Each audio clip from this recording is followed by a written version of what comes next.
Welcome to season 2, episode 8 of the Punk Rock Drummers podcast. Where we will talk to someone who was in a punk band, or just inspired by the music. Today's guest is Donny the Ruckus Ruck. I'm sorry, he's a pro Boom, boom, wrestler boom, now boom. of the amazing Mindforce from New York. Yeah. Dude, what a what a fucking knowledgeable dude this guy was. Yep. Sweetheart too. He was a sweetheart. Yes. Yeah. And I always say this, you kind of go into these bands that are a little more sound more angry, and you kind of expect to get that, and you don't. You get love. You get Yeah. the nicest Uh, people in the world. yeah. Yeah. And then some of those pop punk guys are just aggressive and mean and Hey, violent fuckers. luckily we have not come across any of that. But Yuri from MXPX threatened to stab me. I It don't remember that part. So It I'm was gonna the have to go weird. back No, and it listen. was. Yeah, it was weird, dude. It was uncomfortable, but yeah, dude. So, in the smoothest transition ever, Donnie would like us to give a shout out to his sponsor SJC, who we also share. Color. Oh my God, so Color Cube Print Shop, Tommy B's Slice Shop, and he also plays drums in a band called Wretched Right. That's Rite. More of a death metal thing, and then he sings in a hardcore band called Pitch Black Tomb. You can find that all linked through his Instagram. It's Donny Ruck, and it's Donny with a Y. Don't you forget it. Hmm. Yeah, I spelled his name Mhm. wrong at first. What's with all these drummers being in multiple bands? What's that all about? Um, I like how you say like we've never done that before. Well, I'm gonna go ahead and assume there's shortage of drummers, Yeah, yeah. There was a but little you're the sarcastic only. S at the end of my statement. Yeah, man. I don't know, dude. It should be. I don't know. I guess that's it, right? Is there's always someone always needs a drummer. That's how it is. Well, if good solid Mhm. drummer. I mean, a lot of these guys we talk to are in a bunch of bands, you Yeah, know? and none of them stuck, so that works That's out well. right. That's right. I'm seeing a trend here. Yeah. What do you what do you got going on, man? We been up to anything fun? Any drummy stuff you got going on, or Me, no, it's kind of quiet right now because Fire Sale played our 2 shows of the year. Well, actually, it was 3 shows. We played Belgium and 2 shows in Canada. No US shows. I played a show with Down by Law back in May, and my band 41 Gorgeous Blocks just played in Ohio. Oh, but I did go see Hagfish the other night, or what was that, a couple weeks ago? And we just interviewed Tony Barsotti, drummer of Hagfish, and they put on an clearly amazing show. clearly Irish? Yep, yep. Good old Irish guy. Yeah, very strong Irish last name, Barsotti. Yeah. He was awesome. Like I knew he would be, but it was cool seeing Hagfish again. If you haven't heard Hagfish, check out our last episode with Tony Barsotti and check out Hagfish. They're awesome. But yeah, I Yep. saw that. Yeah, Buy great some show. sleeve washers. Yeah. Oh, Get yourself some sleeve washers. it's kind of a cool thing. Sarah Lynn, you know her from doing all the punk rock covers. She did a she did a cover of a song of my band Fire Sale, something I wrote, drum parts that I wrote. Yeah, she What a blew you cool out of the honor water that too. was. I Watch, was not expecting that. better watch, better watch your back, dude. She's gunning for your job. I know. That was a really great surprise. So That thank you, like, Sarah Lynn. We will get you on here soon. I promise. yes, yeah, yeah. What about you? There are some rumblings of I've been talking with some friends that we used to play in a band together, and I think we might start back at it, maybe under a different name with a little bit of a different style of music. But Right on. it's me and my older brother, and then two of my very close friends, Nick and Brett. And we've all played music together at some capacity together over the past, I don't know, since I was 14, so 30 years now. I'm excited to see where it goes. And now that I mentioned it out loud, it'll probably all fucking fall apart and not happen. So way to jinx Wait, myself. hold on. Remind me of the name. It's something about nachos, right? It was bonus nachos, but I don't Bonus know if we're gonna go. nachos. Dude, I don't I know if don't we're know. gonna You should go. keep it. Started as a TV theme song cover band. Or actually a Halloween band called Monster Mosh. And then yeah, we played that one Halloween show and just had some fun. But yeah, other than that, man, just plugging away, playing in the basement and being a Yeah, dad, you know? cool. Dadding that shit up, bro. Dad, greatest job in the world. Yeah, yeah, it doesn't fucking pay very well though. it, Oh, it does, just not in money.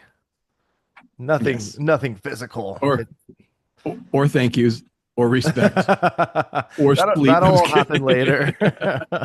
If they don't put me in the ground first. Anyways, Well, no, they're well, I'm great happy kids. I'm for you. just That's kidding. great. I'm glad you might get something going on. That's really cool.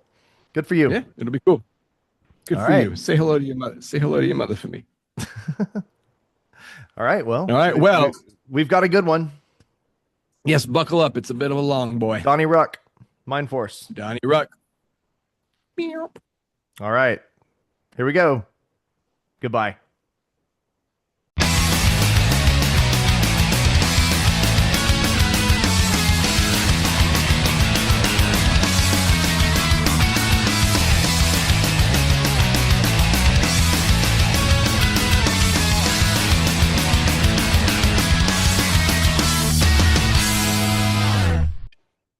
Do we have liftoff?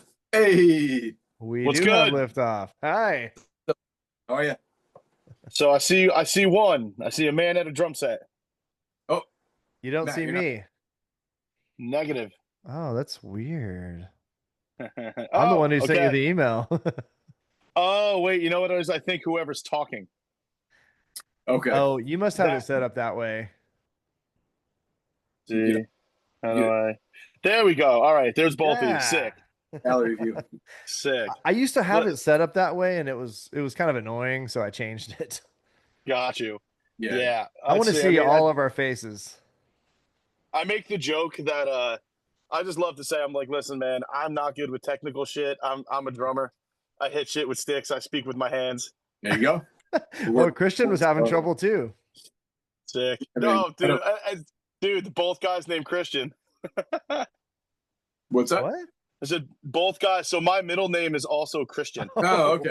I was like, wait, last name's Christian. He never told me this whole time. No, so my middle name is Christian. You know, I What? would have known that if you guys had a freaking Wikipedia page. I love the fact that we do not. I was trying to do my research here, okay? I'm like, well, I'm just gonna go in blind, but that's Love okay. it. It's Yeah, fun. yeah. That's sometimes that. Yeah, man. How are you?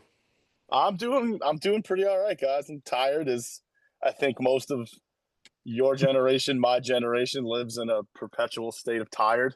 Yeah. But Yeah. other than that, man, I'm feeling pretty good. I got one of my newer bands is dropping an EP tomorrow. I don't know if you guys have heard the name Wretched Right getting kicked around at all. Yeah. I have not. I have. Christian hears about everybody. Sick. He knows every Yeah, band. I'm pumped. It's kind of a super group with it's me, it's my buddy Dan, who Dan sang in a band called Warn for a long time. And then Xavier, who is currently in Gridiron and was in Simulacra. He's in Dead on Your Feet. He's in one of those guys that he's in like 19 bands. Yeah.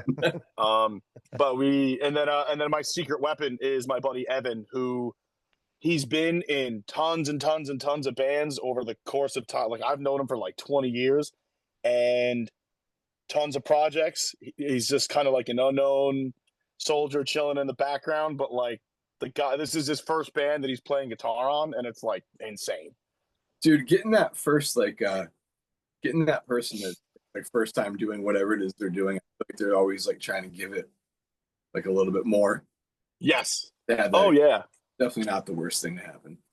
So No, definitely not. we should talk a little bit about how small the world is. Okay. I mean that. So Matt hit up Jeff. Well, that's the long part of the story, so we'll leave. Okay. So we're having a meeting with Jeff from SG, and I'm looking at him and I'm like, dude, like I know you from somewhere. And he said something, you know, this dude Scott, and I'm like, yeah, I've been doing like Bulldog Courage. And he's like, holy shit, you're anyway. So Jeff was Poughkeepsie, Yep. right? So I would go to the Chance all the time to see shows, and then I just think it's funny that I brought it up to you when we were speaking, and I brought up Terry, and the legendary Terry Orlando, and dude, it's just funny as like the world just gets like it just shrinks and shrinks and shrinks a little bit more Oh, in a fun. dude, I love it. I, in a weird way, I actually had a moment today at my job. So I work in Newburgh. My main gig during the week is I'm a production manager and coordinator for a local print shop. And a buddy of mine, my guy who works in the back, he's our embroidery tech. Um, it was like a family member or a longtime friend. I'm a little unsure of their connection or their relationship, but he walks in with a buddy of his, and he's like, "Oh, wait." He's like, "Are you're the guy in Mindforce?" And I was like, "Okay." Like, I mean, I was like, "Well, yeah, I play drums in Mindforce."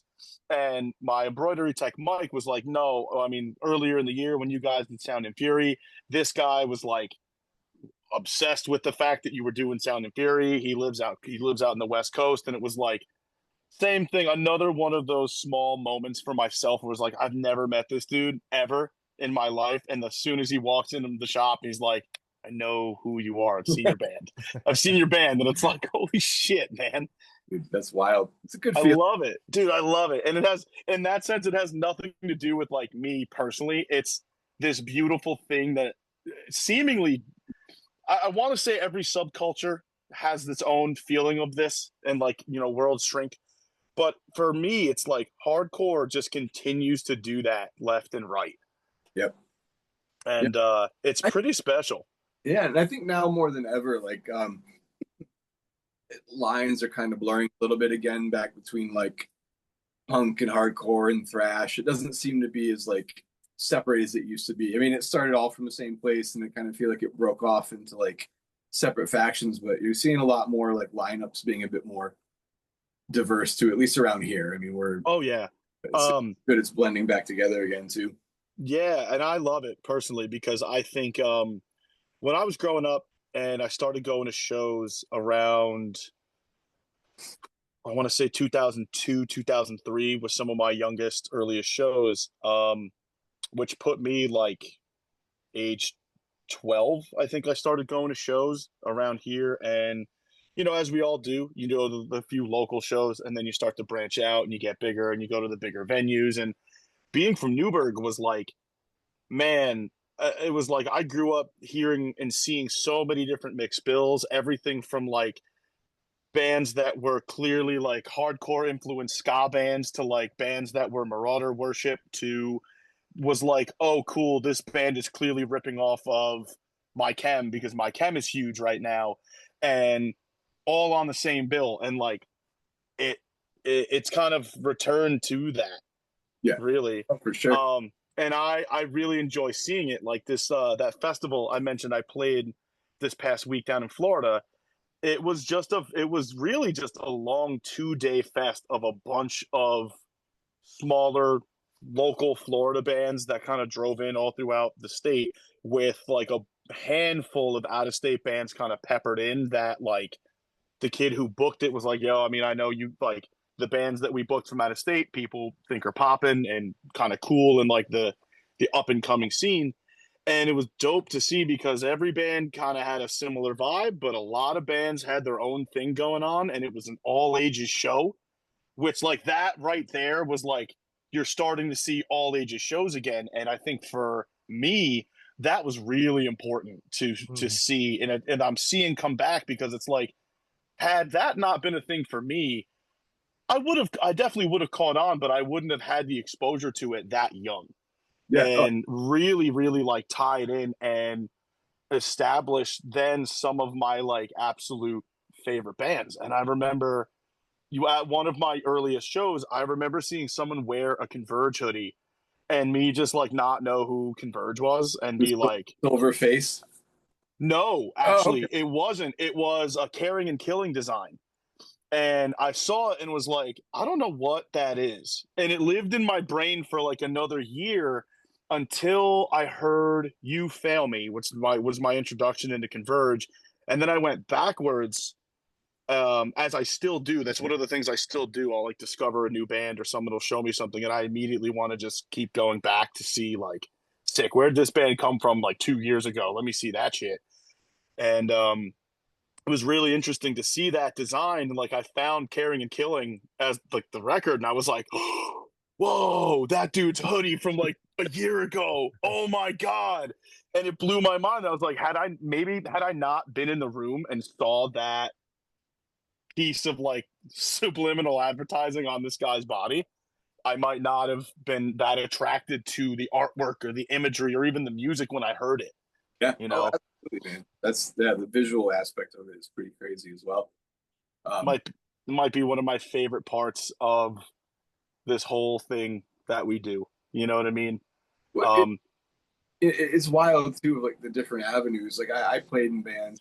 Funny as a drummer, the longest band I was in, I was the vocalist for. But um, I'm a tattoo artist as well, so I kind of took music took a back seat for a while while I worked on the career, but I was always doing. I mean, I met Matt through doing design work for his band. sick. Did a couple like Albany. I can't do band transitions. I did just covers and like a lot of t-shirts for my friends and stuff like that. But yeah, I mean, I think that like just as much as the sound and like the visuals of like logos and stuff like that grabbed me pretty hard. And it's funny, that's never come up before in all the people we've talked with. How Ah, like some band I I love it. is so.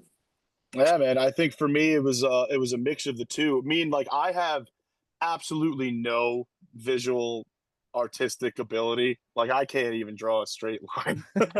Like I really can't. I'll try 1,000 times and like they're all gonna be bad.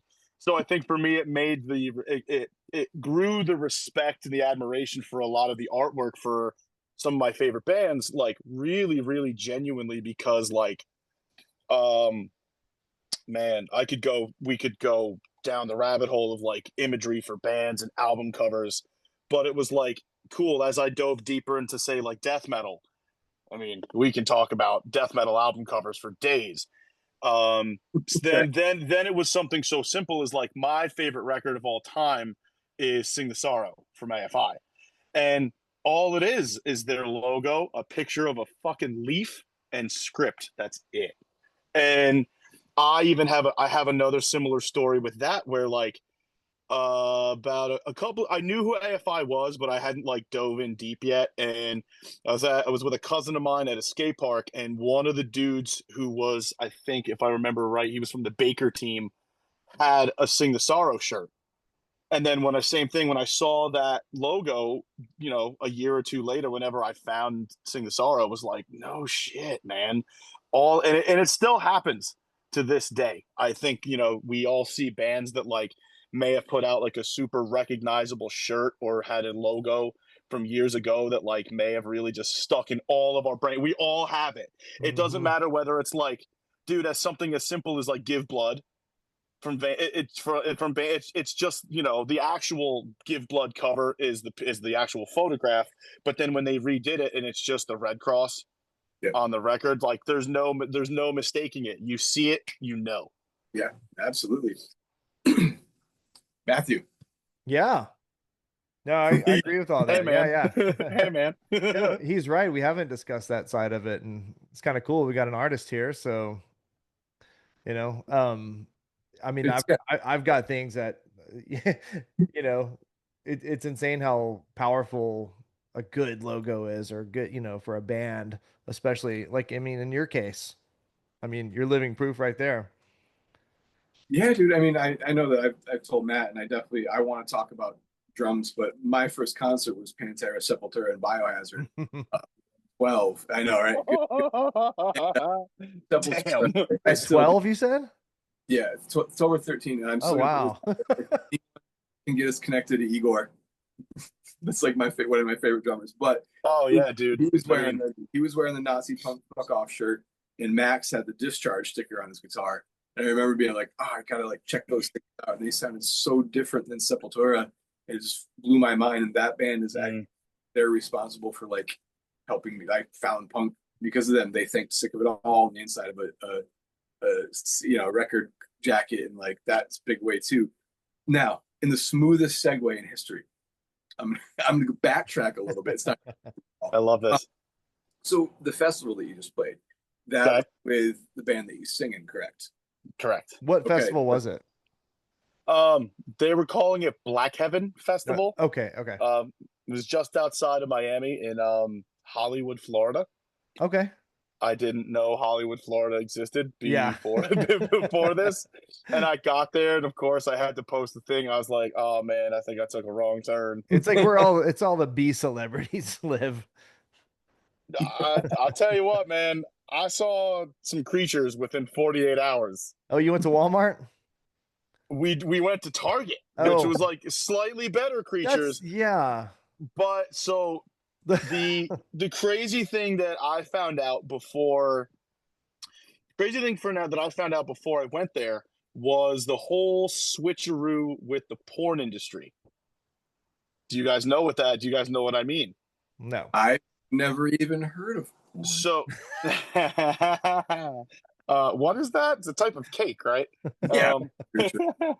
All I found out was that there's a crazy law now in California that if you're shooting, adult films, let's say, there's certain stipulations that you have to meet to still produce that material within California state borders. And it really all comes down to if the male in the scene is wearing a condom or not. And to film porn in California, there has to be a condom present. To not, you can't do it. It's illegal. Like, you'll get completely shut down.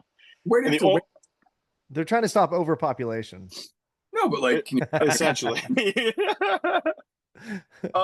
So I mean, the only reason I knew that is because I have a friend of mine that lives in Hollywood and like frequents the Silicon Valley area, and even he was like, yo, there went from like this influx of people that you would predominantly, assume may or may not be there for the adult film industry, and he's like, all of a sudden they were just gone. And I kind of went, this is weird.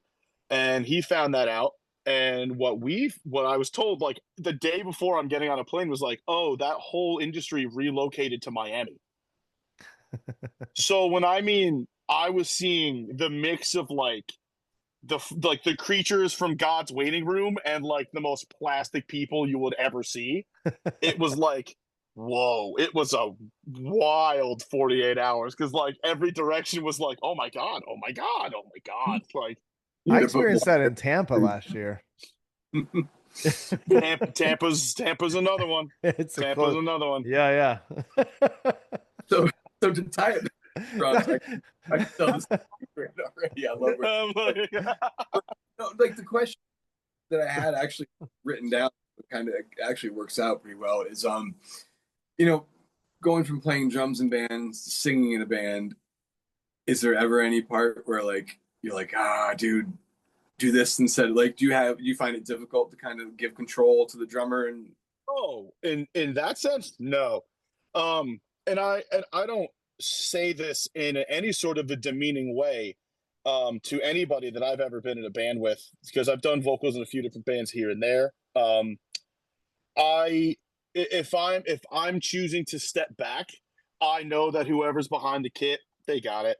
Right. I don't, you know what I mean? And that's not me being like I'll only play in bands with good drummers type. It's like, nah, man, if I'm cool, if I'm confident enough in your abilities to rip behind the kit, I don't got to think. That's actually, it's kind of a slight relief for me, because then it's like, I don't have to think. I can maybe pepper in some suggestions here and there. But beyond that, it's actually been kind of nice to take a step back and not be involved in like the raw music creating side of it, because I mean, with doing that for so long with Mindforce and then Living Laser and just really my entire music career, it's kind of cool to like take a step back and be like, oh, what did my friend, his name is Andrew, who plays in Pitch Black Tomb. It's like, oh, cool. What did he come up with for this new song? I'm like pumped to hear what parts he came up with, and like what his fills are going to be, what, like what tempo changes, different stuff like that. And he's another nerdy drummer, just like myself. So him and I'll go back and forth, and He's asked for suggestions when he's needed them, and I've suggested certain parts like, hey man, maybe just a simple like close the hi-hat in this one part,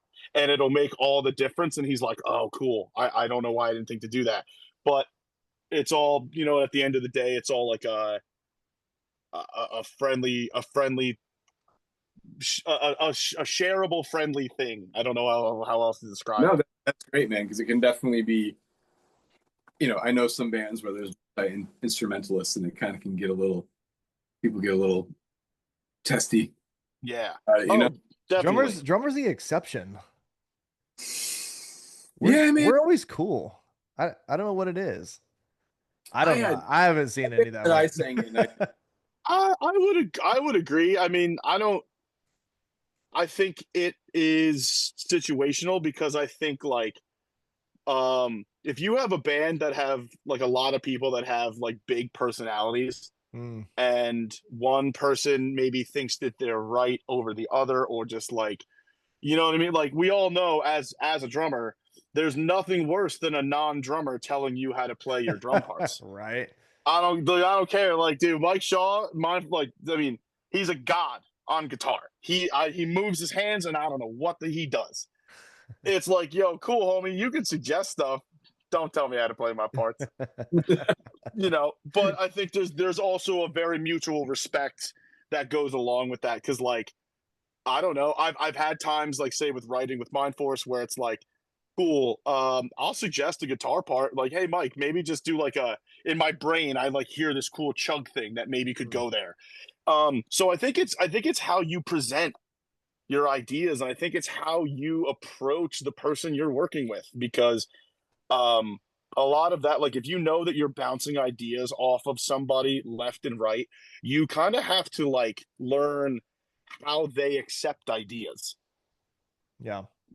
Really, I think, rather than just like thinking your idea is better, sometimes in a weird way, sometimes it's almost really not convincing someone that your idea is better, but just showing them your idea in general in a way that doesn't make them feel attacked or you look like a dick. yeah. Mm, And it's funny too, man, is I would assume that 90% of like the whatever you want to call them, like disagreements between two band members, no one else in the band and not a single person listening to it would ever be like, that guy should have done this, that, the other thing. It's all fucking it's in your own head for the most part, right? Like Oh, Deb. it's funny too. But dude, so while we're on that topic, it'd be great to hear a little bit of like the writing process with Mindforce and maybe how it's progressed from the beginning of you guys getting together and now. Sure. I think it's kind of always remained a bit the same, where me and Mike, um, for the most part, will write a lot of the stuff musically. And that's not to discredit Nick or Jay in any means. It's always, I think the old formula, there's usually one or two, maybe three guys that are always like, hey, we're going to crank every week, and we're going to sit, and we're going to establish this time, whether it's a weekend day after work, whenever the time slot is. And like, you always have like the core that's writing like the base of the music, because very rarely in my experience are all four members of a band ever in the room really fully, from starting to ending process of the writing process, like Right. that's very, very rare. So I think it's really just kind of, it's in that sense it stayed the same for Mindforce the whole time. It's been me and Mike get into a room, and like, he's got ideas, and just go from there. There is some fun some fun lore with I don't know if you guys remember a band called Living Laser that kind of predates Mindforce a little bit. But we were in a band called Living Laser for a few years that did a bunch of stuff on Frequency Deleted Records. Played a bunch of shows throughout the Northeast. Didn't really travel that much, but the last Living Laser release, or what would have been the last Living Laser release, was technically the Mindforce demo. Okay. And we swapped out a member from Living Laser. We had a bass player named Casey that he left. He had a baby, and just, family commitments, things like that, couldn't make it work. And we brought Nick in, who Nick and Jay had been friends for a very long time. We all knew about each other's bands, just Hudson Valley. They were in a band called Robots and Empires for a long time. And then Nick was in a band at the time. We stole him. We kind of stole him from a band that he was doing called Lives of the Obscure. And we changed it up. And it was like, he was like the golden missing little piece that was like ready to just, we wanted to go heavier. We wanted to go thrashier. We wanted to go faster. And Casey, I love him to death. Casey, wherever you are, if you're listening, or if you will listen, I love you. But It'd be weird Casey, if he was now. what's that? It'd be weird if he was listening now. That'd be so. He'd be in the room with one of us. He's in my basement right now. He's in my closet. I wouldn't put it. Casey. But so we switched that up, and it just locked in, man. Like Nick came into the fold and just like was down and like saw what we were doing almost immediately. And I think it ended up working and pushing and pushing. And we've all come to the table with different song ideas over the years, different parts, different transitions, melodies, this and that. Like Jay's been like the guy that comes in with like the secret weapon mosh part, like at the end of a song, or like For the people listening, Jay is my singer. Okay. So yeah, Jay is my singer. Mike Shaw is my guitar player, and a guy named Nick Haynes is my bass player. To anyone who is listening, my name's Donny. And it's kind of remained the same from there. Like I said, it's always kind of been like we start with the core. It kind of goes in the number factor. Like it's two of us, and then Nick will join in, bass gets added, and then by the time it gets to Jay, we've had anywhere between 1 to 3 to an album's worth of material. And it's always been like a natural thing that's just kind of worked, that it is me and Mike cranking out songs, just getting together. I mean, for a while we had the old school, storage unit practice space. And then we actually wrote a ton of stuff. We wrote the entire Swinging Swords EP in Mike's living room, while Mike half of it, Mike was recovering from a major car accident that he had gotten in like early 2019. And yeah, just like used the recovery time, like when the pandemic hit, was like, all right, cool, we're just gonna meet up and write a record. And I remember being like, oh cool, here's my COVID test, it shows negative, I'm coming over. And we but like I would leave a drum kit at his house because he lived like 10 minutes away from me at the time. And it made it easy, and I think for him, I don't want to speak for him, but I think for him, writing helped him mentally through the recovery process of getting in the car accident, and then being able to still channel it and focus it into music. I think was maybe the best thing for him, because it really it kept him going to see like, hey, we can still do this. And a lot of it, like we put it out during the pandemic. We recorded it in January, right before the pandemic hit, but Mike had already been in recovery at that time. And if I'm remembering it correctly, yeah, we put it out in April, and it sold like 3 entire presses in like a month, which is like mind blowing, because it's like during the pandemic, no one's doing anything. Everyone's seeing just like new music come out left and right. And I remember thinking at one point, I mean, who knows if music, like live music, is ever going to happen again? We all thought that.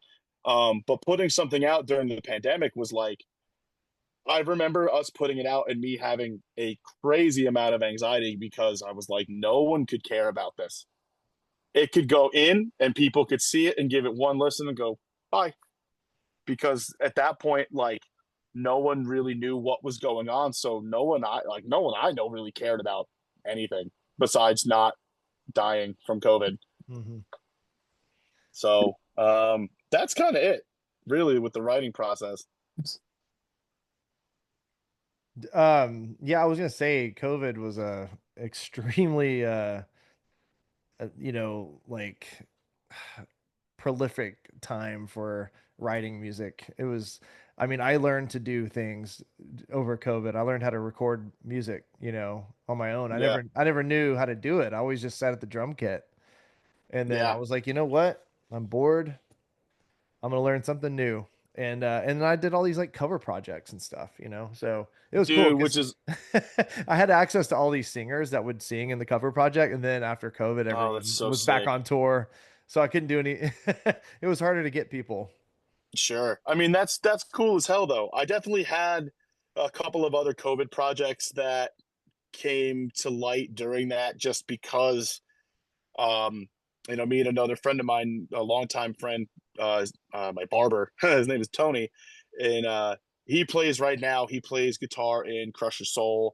He plays guitar in Kingdom AD, a bunch of other Hudson Valley based bands. And me and him did a thing over the pandemic, and it was great because we just, you have the time. It was like, all right, cool. Let's just get into a room and see what Hmm. 8 hours, see what we get within 8 hours. That's it. And it's like, cool. We made a demo in 8 hours. Great. This is awesome. Um, but yeah, I remember I also, weirdly enough, like I worked during the pandemic, and I wasn't an essential worker. I worked for a massive music chain um, in the Northeast, based in Middletown, New York. I don't necessarily want to say the name because I didn't leave on that great of terms. Um, I think we might know who they are. Either way, I worked all through the pandemic because my boss at the time was like straight up breaking the law, and was like telling people to come in and part like what's up, pup? Um, he was like telling people to park in the back of the store, like carpool if possible, Oh, wow. because we were getting like, dude, we were getting at the time, that place was getting like 10,000 Amazon orders a day. It was absolutely insane, and like we couldn't keep up. But he, as most people do, and as most people did during that time, like you're either afraid that you like are not going to have a job overnight, or you're like, yo, it's the pandemic, but bills are still going. Like, you know what I mean? I still had to pay my phone bill. Like, Yep. none of those companies gave a shit that it was a pandemic. They were like, cool, you're still using your phone. You're still going to pay us, man. Wow. So I worked all through the pandemic. So what little time that I did have, like on my weekends, I just remember thinking like I have to take advantage of the people I know that aren't working, and that are down to just get in a room Yeah.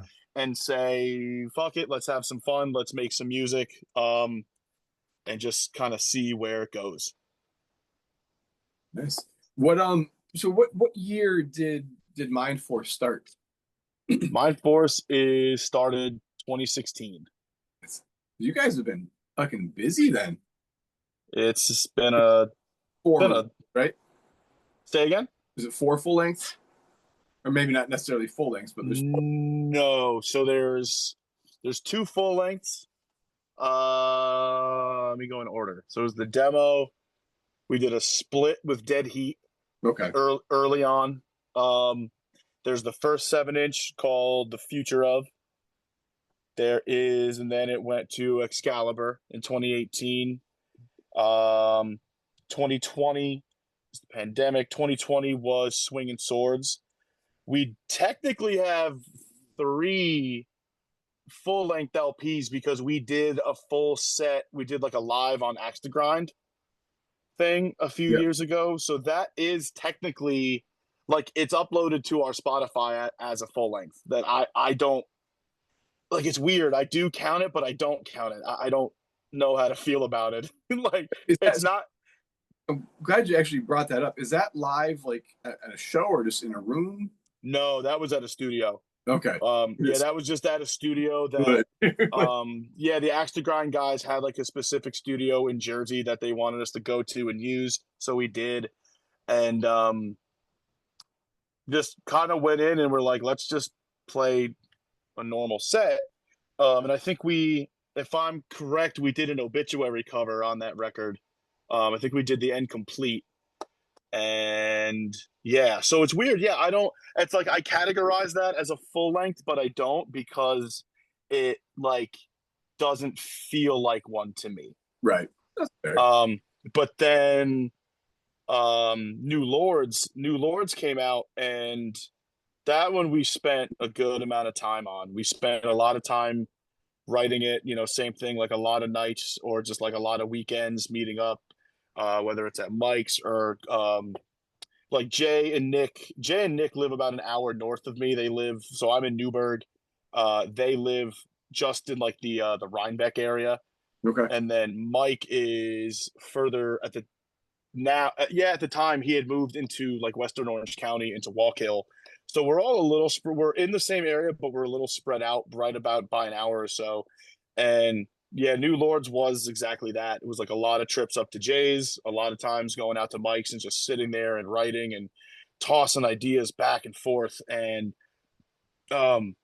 it's weird, like New Lords came together pretty easily, but what I remember was the overall time that it took to like nail down New Lords and like get everything fully written to where we were happy with it, ready to go in the studio. And I think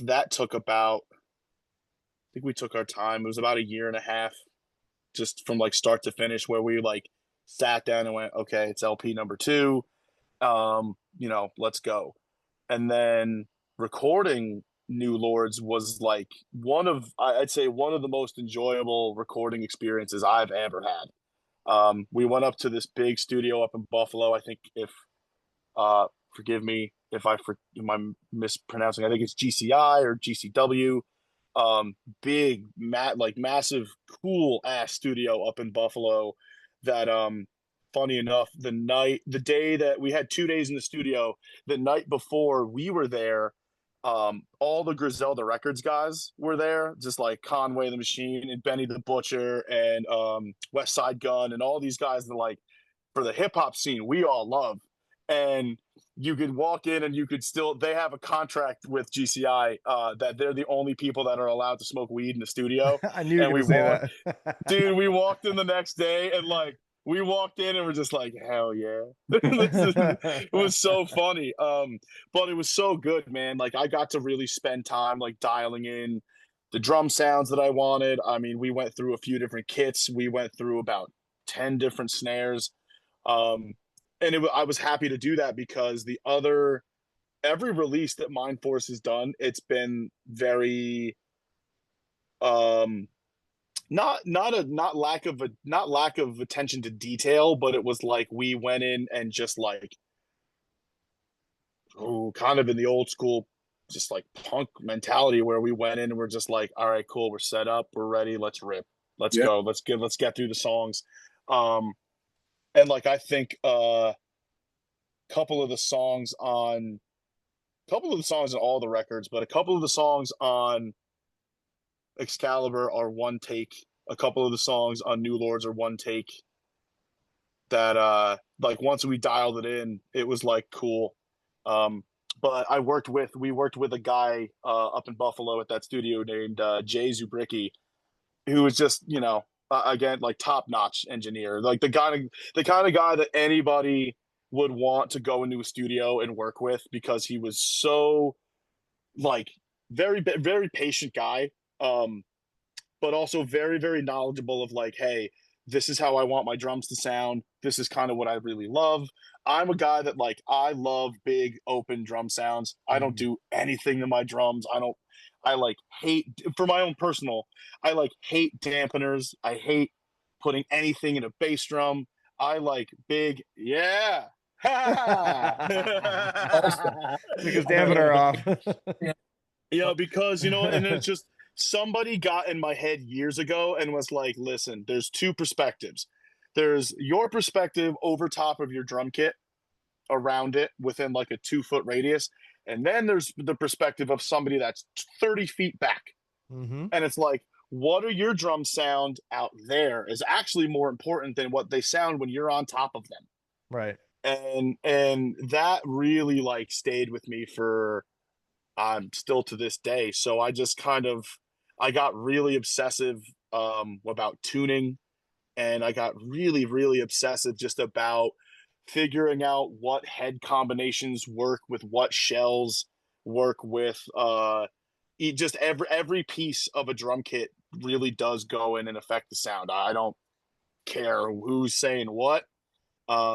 And I Mhm. think even down to the washers you use on tension rods, everything affects it because you're essentially taking a piece of wood that is a pocket of air resonating, and like depending on the tones and how long you want your toms to ring out or how dead you want them to sound, or the guys that tune their drums to certain notes that, hey, cool, go for it. I don't live my life like that. I think I rely on certain tones that I look for, and I rely more so on like actual vibration, because like we all know that, if you hit a floor tom and it sounds real flappy and gross, you're gonna immediately, versus rather than for me trying to overly obsess about a certain note or one specific drum cascading from a fifth into the floor tom. It's like, Hmm. no, I'd ra- no, I'd rather just use my ear, go by what I know sounds good, but then thinking about it from the audience perspective and say, okay, well, if it sounds good here, how does it sound out there? Yeah. Well, and even in the studio, you've got your room mics that are, sometimes they're quite far from the drums, and they're, Yeah. that room sounds really mixed in sometimes. And if it sounds good to those mics, then that it kind of Oh, is yeah. doing the same thing, what you're talking about. Exactly. It's Exactly. almost like an So if audience perspective. yes. Oh, absolutely. And for me personally, I insist on room sound being a part of Yeah. any recording.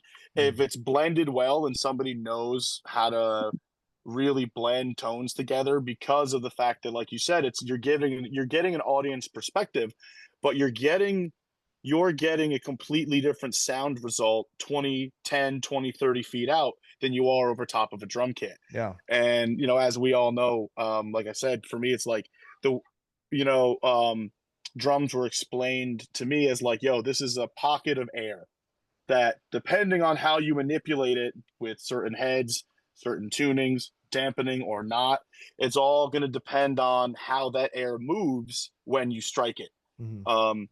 Because then another cool thing someone told me years ago was, the minute that you strike a drum, whatever note that you actually have it tuned to jumps up about 2.5 octaves because of the actual force of strike. And a lot of people don't take that into account because they'll go around and they'll tune from tension point to tension point. You do the crisscross thing, whatever, and that's great. You'll get your drums in a zone where you want them, and then smack it, and it jumps and it's wrong, and you're just like, what did I do wrong? Why does this sound so out of whack?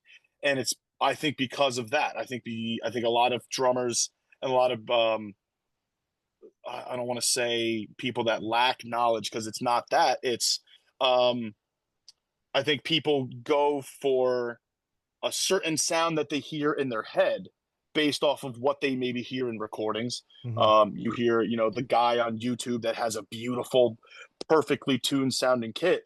It's like, yeah, that might be the case, but like, I guarantee you that guy spent hours dialing in his kit.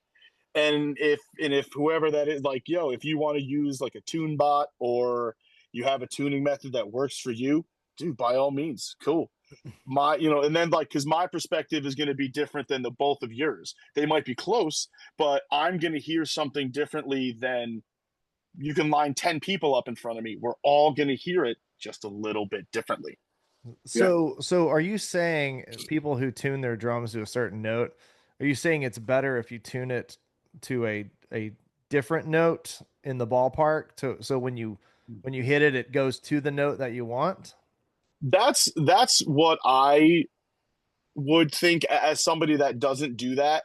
I don't either. Um,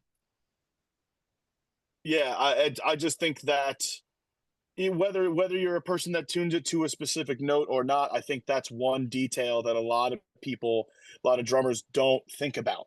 Yeah, I've never Um, thought about that. really, I think for me, and when I incorporated that into my playing, I was able to find a way to tune my drums that they sit really, really balanced in just about whatever I do.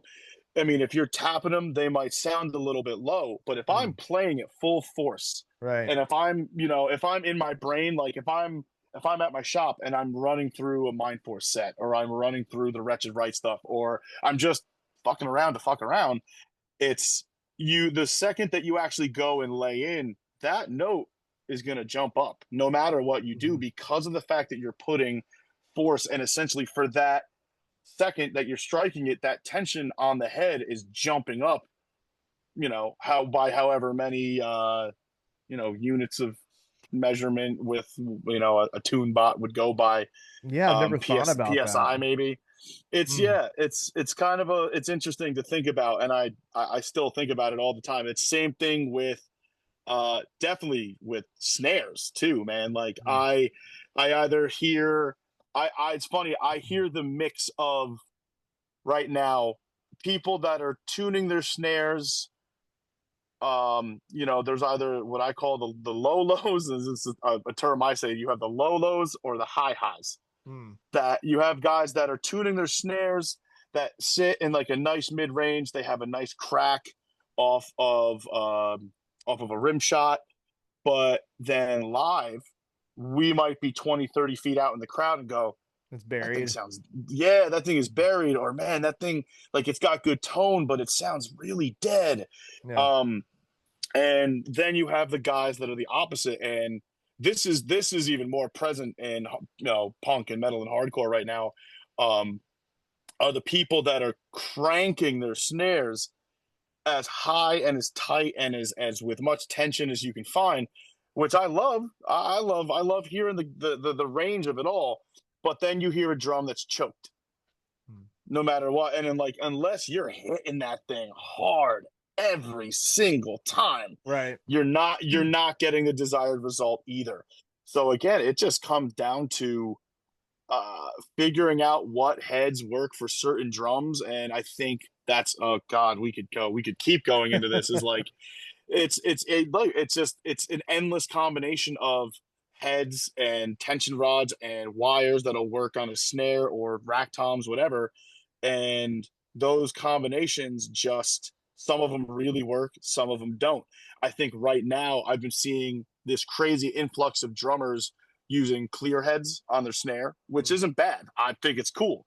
Um, but I know that certain clear heads, the mylar, the actual material that is made for the heads, snare heads are they're made differently. They're any company, Evans, Remo, whatever, Aquarian, they'll all tell you that it's all the same mylar, it's the same thicknesses. This isn't bullshit. It's not. And you can put the same heads, like a 14-inch head is going to fit on a 14-inch drum, but the certain heads just aren't going to sound good on a snare. Yeah. Just like certain heads aren't going to sound good as rack tom heads or resonant heads or whatever the case may be. And it's just a trial and error thing. When, like, I have this one, my workhorse snare with Mindforce is it's actually a Natal hammered copper, and I got it years ago, like before the pandemic, and it's one of those drums that I've it's like I can do nothing to it that sounds bad, but I found this one combo that I've been rocking with for a few years now, and I just, like, I'm not changing it. And Yeah. You gonna tell the it's people? what's that? You gonna tell the people, or are you gonna keep it a secret? I'm getting there. So I mean, the bottom is actually, I went with a an Evans Hazy 200. I went slightly thinner than like a 300 than a 3 mil um, reso head, so I went slightly thinner. But then on the batter side, I use a Heaven's Hydraulic black coated. So it's like the thinnest of the thin with the one of the thickest heads you can get. And it allows for that bottom head to breathe, but that top head to be cranked.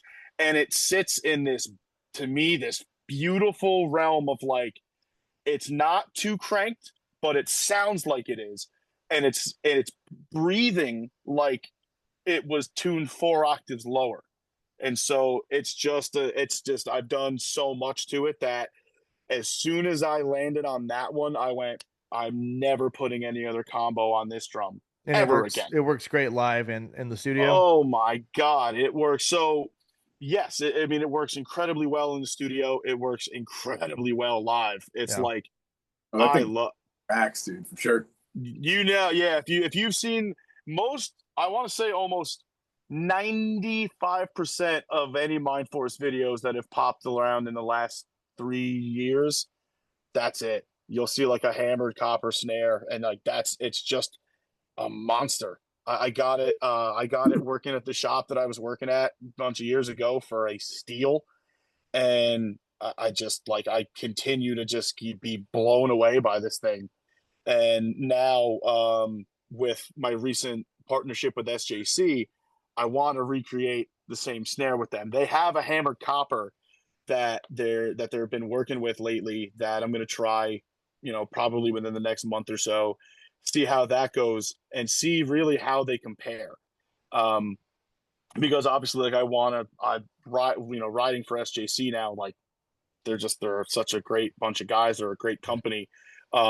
But I can't deny, and I even told them this going in. I was like, listen, I know you guys will make me a great set of shells. The drums themselves, man, I have never been happier with a drum kit in my life. And I've played, you name it, I've played it type of a thing, especially with working for a shop like a major drum retailer or just a major music retailer, but running a drum shop for like a decade. I've seen so many different kits. I've seen so many different configurations and wood setups and heads and you name it. And they, no matter what, and this is not me trying to like gussy them up in a podcast. It's like, dude, they straight up like that kit blows my mind every single time I sit behind it. And I don't know why. It's really nothing overly fancy. I didn't go nuts with the shell configuration. I went pretty standard sizes. Uh, I think they just knew what I wanted, and I think when I told them what heads I was putting on it, they kind of went, "Okay, you're gonna be happy," and they were right. What's the cut and the bearing edge? You're getting nerdy now. No, okay, yeah. So it is a dual 40. It's a dual. It's a four. They're both 45s, but the inner is a rounded over 45. Okay. So they're both 45. So the way that the heads sit, in my opinion, same thing. It lets them breathe just a little bit more. That, for me, with the way I play, I have such a heavy hand. And I thought about that going into it. And I went, I really want a way that this drum is going to sit and have a lot of attack, or these drums are going to sit. The heads are going to sit really nicely, have a lot of attack, but they're going to be able to breathe. If I want to potentially tune them up and like make it into a jazz kit, I can do that. If I want to tune them super, super low, I can do that. But again, it's like you won't catch me with any dampening on them. You won't catch me with anything really. I just wide open, as big and huge as they can sound. And it's like, man, I went with a 13 over a 12, and I'm glad I did that. I almost went with a 14 rack tom, but I thought that would be a little bit overkill. What's for not 13 by 9 or? No. So 13 by 8 rack tom, 16 by 15 floor tom, and a 1622 kick, which no, excuse me, 22 17. Because I wanted, truthfully, I have no, SJC knows this, I straight up ripped off of Yamaha sizes. Because I was a big, long time Yamaha fan, and I've had a few. Dude, I mean, I've had a few Stage Yamaha custom kits. Dude, I mean, between a stage custom, I had an oak custom for like a year. That's the only drums that I've ever really regretted selling were my Yamaha kits. Me too. I Me too. absolutely, hands down, man. I don't Ah, know. And if I mean, I don't know how much you guys know. I don't know how much you know about the background history of the Yamaha connection with drums.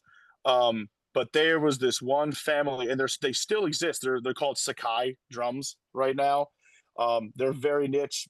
They're not really seen a lot of places in the world, but they're there.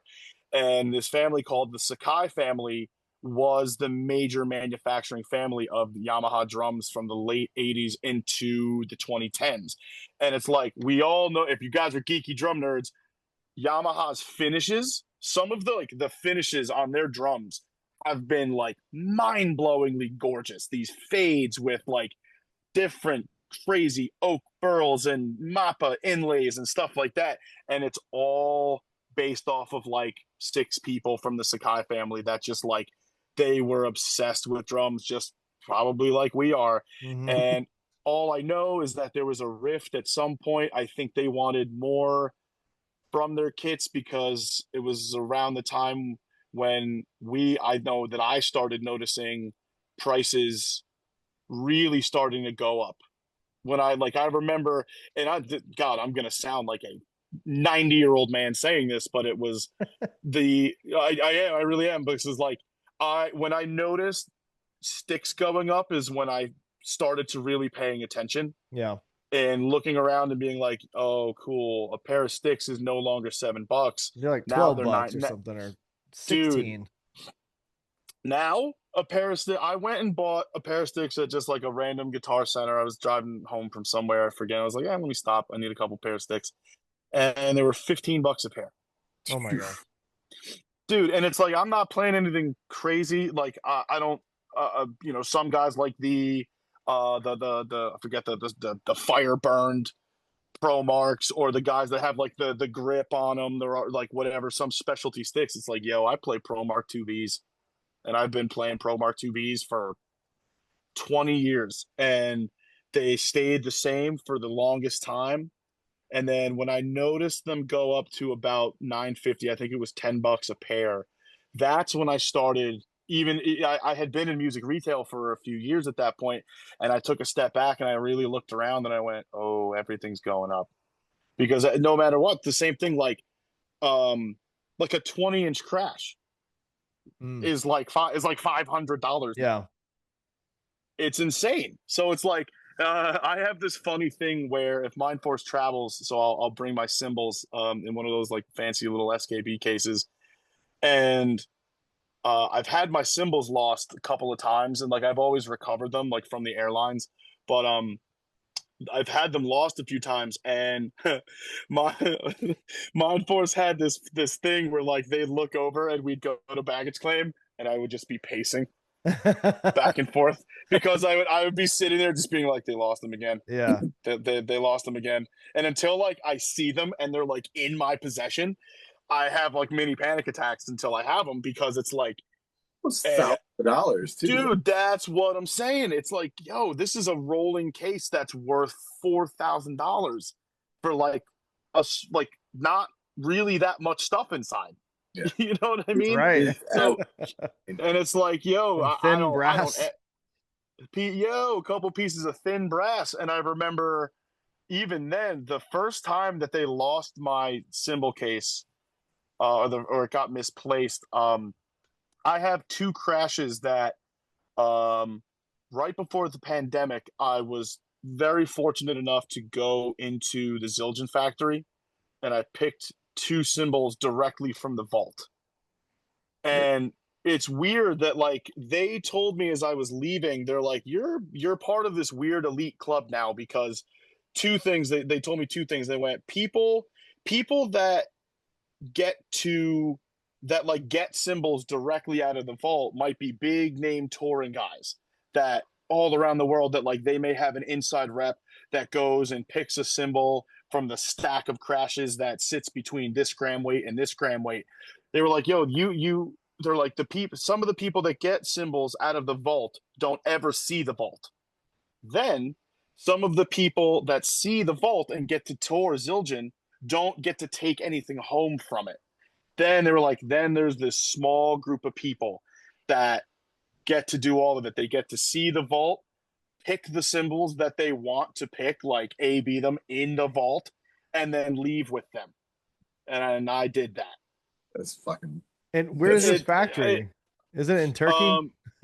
No. Oh God, no. What's wild is Zildjian is produced about 30 minutes outside of Boston. Oh. And you can go in, like you can walk in and probably schedule a tour. It's like I recommend to anybody, even if they don't give you a tour, just going into the lobby is like insane. It's one of the craziest factory tours I've ever done. I've been fortunate enough to do a couple of them over the years.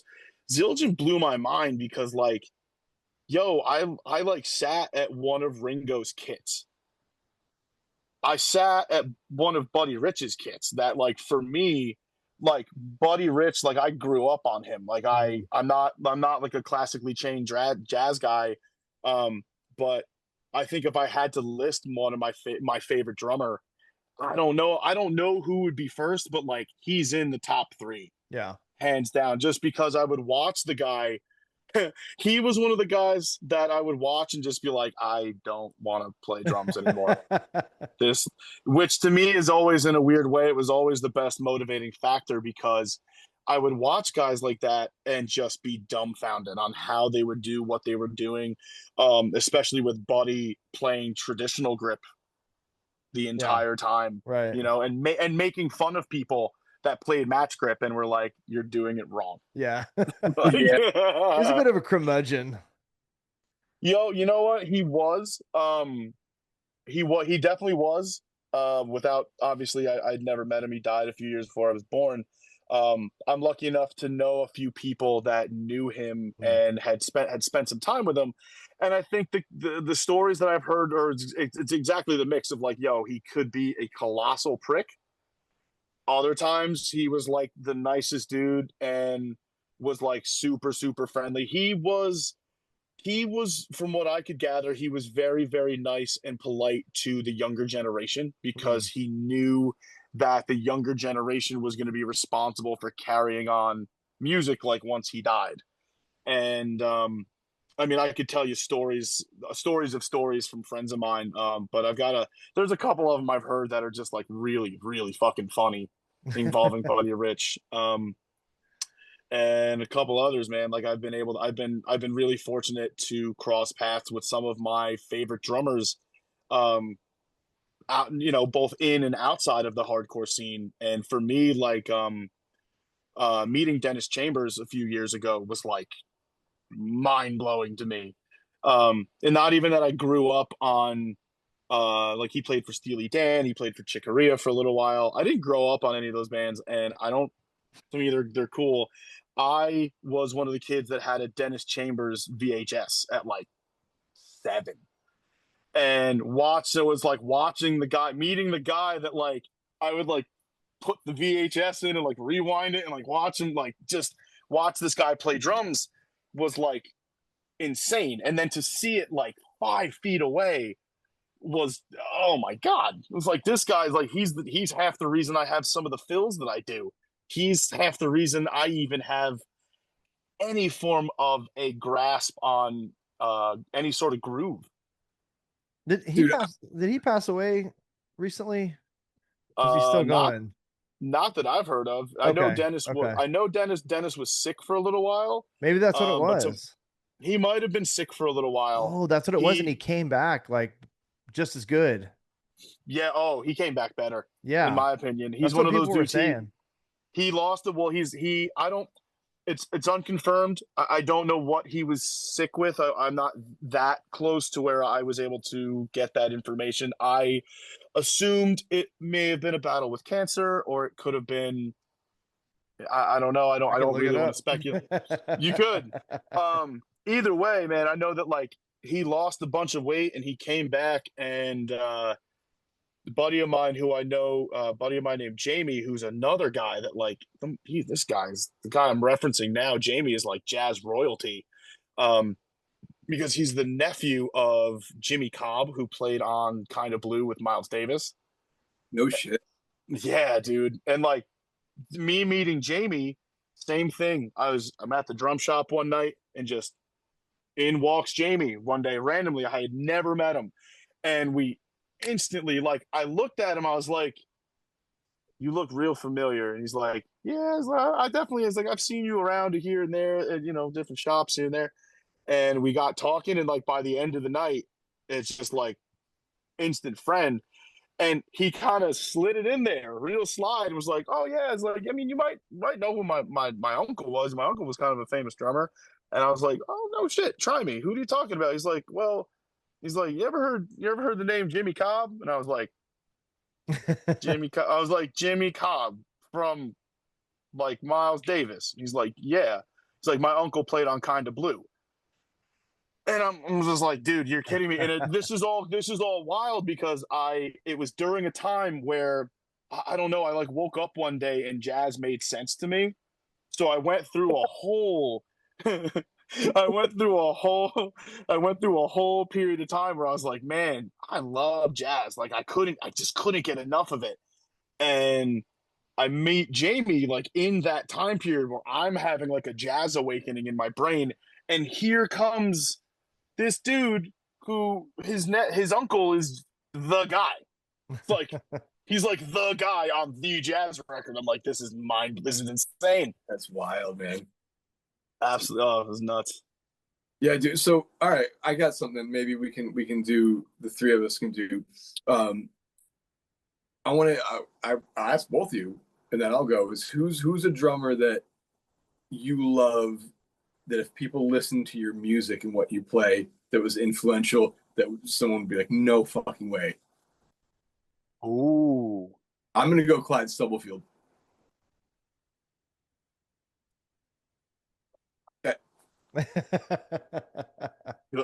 first off, good one. Ooh, no way. I think by default, I have to say Adam Carson because nobody looks at me and thinks I'm as massive of an AFI fan as I am. And that guy is the reason that I learned how to play any sort of fast, aggressive punk stuff. Really, because he's the first one. Like, I remember exactly where I was when I heard The Boy Who Destroys the World for the first time and heard that. Like, I'll never forget. I know exactly where I was. And I want to say him by default, but then that's a great question. I can't pick one. Was he frozen? Uh-oh. It Oh, froze a little no. Oh, bit. he's frozen. Well, the audio isn't frozen, just the Matthew. video. It'll do that sometimes. It'll do that, it's a little testy. Yeah, like for me, I mean, so the question was, state the question again. So just like a drummer that inspired you, that if someone listened to your music, probably wouldn't be able to guess that was the drummer that I inspired mean, you. like maybe something that. yeah, I mean, like my band Fire Sale, I don't think people would think Bill Stevenson was my biggest, or even like Trey Cool from Green Day, because Fire Sale is kind of different, and I wasn't inspired Yeah. by drummers that played that style of music. It was more like the old like Lookout Band kind of, lots of eighth notes or yeah, lots of eighth notes and hi hats and kind of that fast mid tempo-y feel. Nice. Sure. But probably like the machine that played the drum machine from They Might Be Giants early records. Not even a person. I like that one. A machine. That was good. That was good. Before they started hiring musicians. That's like, you ever been to a Chuck E. Cheese before? What's That animatronic beaver? That guy was fucking sick, dude. I'm gonna go animatronic beaver from the fucking Chuck E. Cheese man, but whatever. Oh my god. Dude, I was obsessed. The dog that had the drumsticks on the Rockifier band from what's it called? Showbiz. I'd sit there and watch that dog with those drumsticks and his hi-hat and his snare. I thought that was a cool This when I was was little, last but year. this was back in the 80s when I was little, Oh man. It'd be weird if Uh, yesterday. oh, okay. So I got a good one. In that sense, it would be the fictional drummer of the band called The Beats that were on the show Doug. Okay. Oh yeah, I remember that show. And I remember, Nickelodeon. dude, Nickelodeon, if I remember right, the dude just had he had no lines in the show and he just had drumsticks in his hand, but like hair over his face. And just and all he did was there's a scene when Doug Funny and his friends are at the I think the fast food place and they run into the Beats and they're singing the song back to each other. And the drummer just does the thing where he just goes, 1, 2, 3, 4. And that's it. That's his whole involvement in the whole thing. And I'd be like, it's that guy. Yeah, but can you even play Killer Tofu on drums? I can. That's fucking great. I Dude. can. I can See, recite the lyrics. the thing is I was probably influenced by, all the stuff my parents listened to, when I was growing up, but I didn't know their names. I didn't know the drummer's name. I was a kid, but Sure. I was already obsessed with drums back then. I just didn't really realize the gravity of it. So, Sure. and, I didn't have, this was before CDs and stuff, and I didn't have money to buy stuff. So it was just whatever was on the radio my parents would listen to. So I was probably Sure. inspired by a lot of drummers early on. I just didn't know who they were. And I could Yeah. probably go back and look Oh, it up now. definitely. So I actually got one for you guys. Oh god. Because I love this one for myself. What were some of your, if you could pick one, what was your earliest drumming influence that you can cite and be like, I know who that was? Oh, wow. I mean, honestly, as far as sitting down and trying to actually play the stuff, at the beginning, is that what you mean? Well, whether it was sitting down trying to play the stuff or you heard a band and you knew either who the drummer was or maybe you were young enough or old enough, kind of maybe use it as a bigger umbrella of you had an influence whether early on or the earliest person that grabbed your attention as a young drummer for yourselves. I think mine was probably Phil Collins, who who I became Okay, aware of the nice. most. Sure. Again, I'm trying to think. I mean, it's funny as it Tough sounds so question. cliche, but I don't really remember much before, because before punk and hardcore and metal, it was all hip hop, so it was all samples and drum machines for me. And I mean, I still love that stuff, but I think the first drummer that I heard on a punk record that blew my mind was actually the first drummer of Bouncing Souls, that dude Shao, because Okay. he was all over the place. It was really loose. It was like jazz, but Yeah. punk. He'd crash on the hi-hats, and a chorus would go back and forth between the hi-hat and the ride, not just stay on the ride. Sure. He just had a really weird, loose, cool style of playing. So I would probably say that was the one that I remember really hearing and just being, what the fuck? And it didn't sound like anything else I'd ever heard of that, especially within that world of punk rock, where, I mean, dude, me wrong, but drums can sometimes be a little, and then, especially the early 80s stuff is a little straightforward. There's not a lot of Oh God, yeah. yeah. So I'm gonna go with Shao. Yeah. Sick. Even Don Henley of the Eagles, I was blown away when he can sing and play the drums at the same time. What? My guy. We share. Well, listen, we share the namesake. He lives here in my state of Texas. Does he? Yeah. Dude, he's one that I would love to come across one of these days. I would love to meet that guy and just be like, hey man, do you know how incredible Boys of Summer is as a song? Oh gosh, yeah. Do you know how many times I have every emotion? It's dude, I've sang that cruising down a highway with the best friends, just screaming it out of a fucking convertible. I've sat in a corner crying my eyes out to that song because some girl just broke my heart. Or the opposite, looking at that dude with the Eagles Hmm. being able to like, dude, immediately the song "I Can't Tell You Why" comes to I mind. can't tell. Can't tell I think their you bass player why, sang that one, right? dude. He I sang can't that remember his one. name. Um, With the long hair. yes, I can see him in my head. I don't Oh, know. the bass Yeah. player with long hair. Right, well, the bass player with long hair.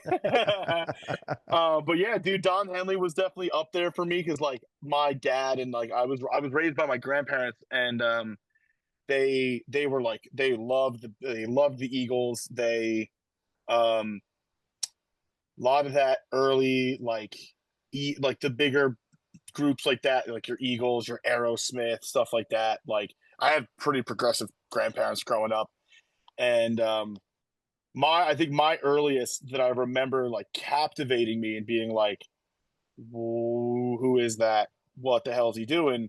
Was Keith Moon from the Who.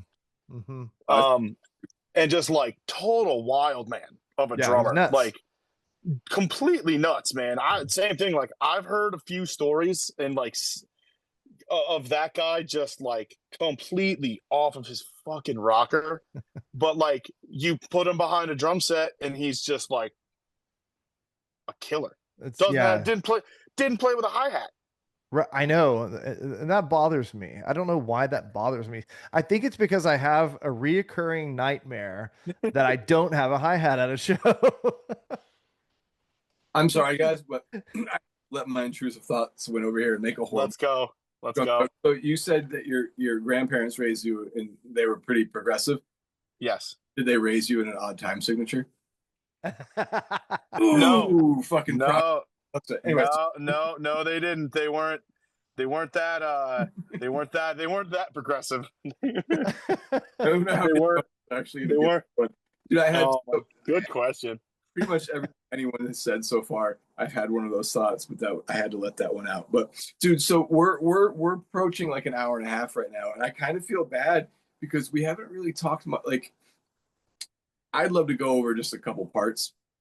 Sure. And like, dude, I I often say Matt's witnessed this many times where I have questions that they're pretty much either just observations or compliments that I'm asked as a question. But the breakdown in Karma Lasts, that fucking closed hi-hat, the way you like lean in, so like the first couple measures close hi-hat, and then you Sure. just slowly open it, when I think most drummers would have started with it open and then switched to just for that second half. And I've noticed that I guess my question would be the restraint that you play with in Mindforce, because you could go fucking absolutely crazy with some of that stuff. Is that just the way you play, or is that intentional, or does it kind of just depend on like the feel of the moment? Because like that I always loved that breakdown and just how clean and simple it was, and it wasn't too much and it wasn't busy. Like, yeah, to talk a little bit about.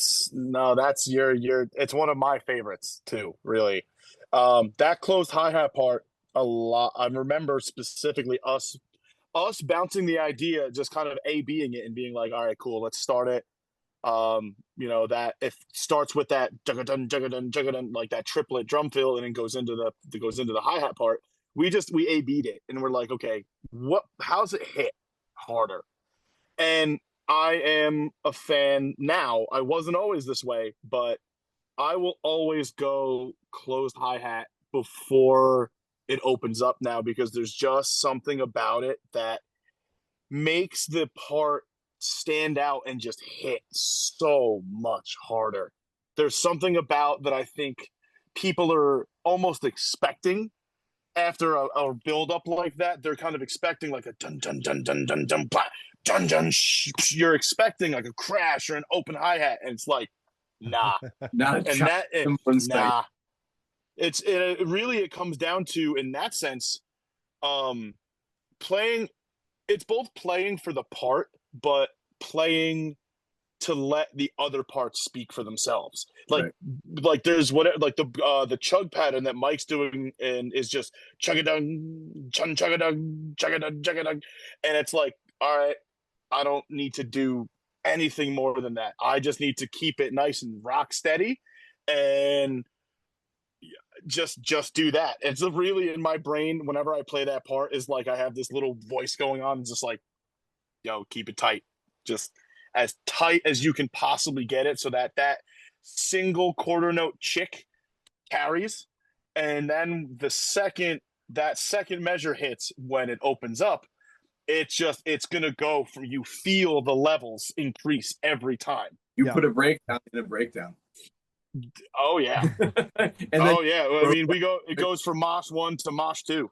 and then you Well, broke down the breakdown to us right now. Yeah, and, Yeah. and what makes a good drummer is those dynamics that you're talking about. You know, a lot there's Dude, how many bands have you played with? And you can look at the drum kit and already tell they're gonna be not so great, right? Because they're set up funny. You know, the toms are kind of positioned funny, but then yeah. they have no sense of dynamic either. Yeah. You know, and it's Yeah. usually the whole band. But I think that's what separates a lot of great bands is the knowledge I of playing well, dynamically. I absolutely agree. And I think a lot of it is feel. Yes. Like a lot of it's feel, and a lot of things that the dude, I don't care who you are, less is always more. Mm-hmm. It's my Doesn't motto. matter. Less is more, man. Especially for music, for artwork, bands. Like you're designing a crazy In that dude. air, I can't speak yet. I still uh, everyone thinks I'm bald, but I have like this nice, great full head of hair. me, me too. Sick. I look like an old man when I take my hat off. Yeah, sorry, I completely interrupt you there. I apologize. No. It's all, dude. I think just in that sense, it's like that breakdown with the closed hi-hat in a way. So I've been asked about Nightmare as well. So Nightmare comes in with the way the lead comes in, jun jun jun jun jun jun jun, and it like leads in, and it starts on like the bum bum bum bum bum bum bum, and 1 and 2 and 3 and it's like it starts half a measure before the riff actually comes in. And the way that we watched it happen with Nightmare with a closed hi-hat part, and then we didn't want to like overdo it, but some like a thing like a breakdown in a mosh part, like when Instant Karma last, was like, I think we just gotta go closed hi-hat right out of the gate. It's just something about it that will continuously make a heavy part sound even heavier somehow. I don't know. One of my favorites, it's not even recent, but was on the first Pain of Truth record, the last song, Linyhc. The break is just jun jun jun jun jun jun jun jun, and it's just closed hi-hat. It's just so simple for like and like that stuff does the thing what I call caveman mosh. It does this thing in my brain that it just like flips this switch, and I go, all right, I know it's time to mosh now. I didn't think about moshing 5 seconds ago. They put a closed hi-hat behind a chug chug, and it's like I'm throwing chairs across the room. Like, so it goes back to less is more, really, I think. Dude, I'm trying to think of the other song. Is it Fratello? Am I saying it right? Yeah. But like the intro to that of like, and that's another thing too, is I guess again not a question, but just a compliment of just that ability just to go kick, snare, kick, snare, kick, snare, where it fits, man. It just like you're right, and it's I really actually enjoy hearing you say what you're saying, and I always appreciate, you know, we've asked other drummers about this stuff, and they're like, I don't know, it just kind of fucking happened that way. Where like I like hearing that, and I like hearing how sometimes you guys like A/B things to see what works. But yeah, man, No, you have to. You have to. I think it's one of the most important things to do is, if there's 9 ways to play a certain part that may all sound good, you got to honor all 9 of those possibilities and then strip it down and say which one fits with this part. Because I think a lot of musicians, I'm not going to say just drummers, I'm not going to say just bass players, a lot of musicians tend to overplay certain parts and without keeping that less is more mentality, in the sense of, dude, I can play a million blast beats going into 15 China hits, like whatever, cool. play When the Levee Breaks. Like, if you know that one, like that's a funny way to put that, but like play a simple groove, and that's all you really might need, and it fits the song, and that's it. That's you really don't need anything else after that. And I think we as a society got into this thing and this mindset of like, I need to do as much as possible. I need to, essentially, it's like peacocking. You're just like, I need to show everything that I can do at all times, needs to be the craziest, because if it's not, then how am I going to stand out? It's like, okay. It's like sometimes you'll stand out by playing less and by doing the things that you don't like, or just like playing something that you might intellectually want to go, I can play so much more over this part, and it really is not needed. And I think I would be remiss to not share one of my favorite quotes with you guys, like from a drummer's perspective. um Came from Adam Carson of AFI years ago. It's in like a Modern Drummer, like 2004, 5, whatever, like early on. And I've straight up lived my life by it for the last 20 years. And it just says, part of what makes my drumming unique are the things I can't do. Hmm. Wow.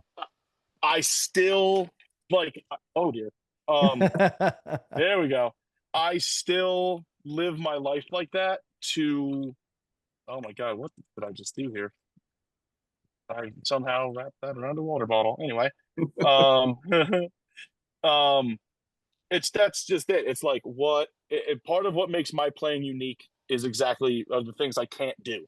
And I'm like, the first time I read that was like somebody just like unlocked something in my brain, and I saw my playing in the world a little bit differently from that day on.